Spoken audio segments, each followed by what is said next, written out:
Yesterday alone, more than 350 migrants crossed the Channel from Calais in 8 small boats, meaning that more than 600 people have arrived over the past 5 years in spite of inclement weather. It's rather fitting that this reminder that the Channel migrant crisis continues should occur as the government's Safety of Rwanda bill passes through the House of Commons.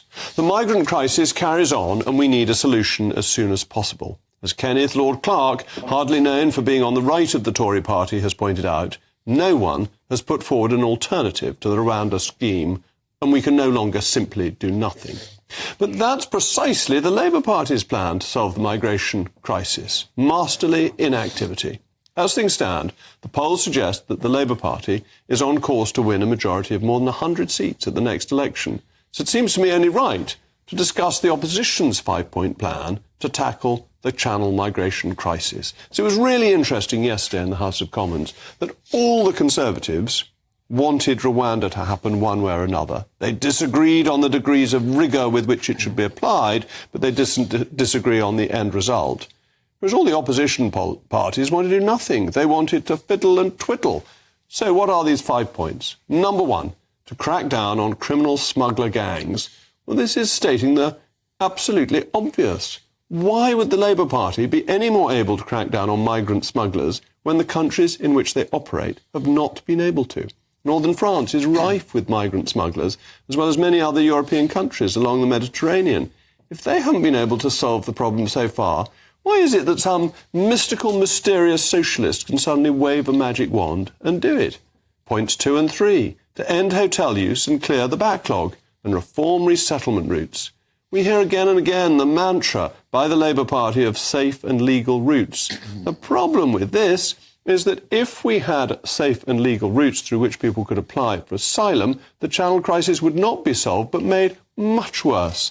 The Centre for Policy Studies has estimated that roughly 750 million people, 750 million, 10 times the population of the UK, worldwide fit the definition of a refugee as defined by the Refugee Convention. In other words, if we were to set up lots of safe and legal routes around the world, we would see vast swathes of applications, and inevitably that would lead to a backlog, and we only have finite resources, which would open up the incentive for crossing the Channel.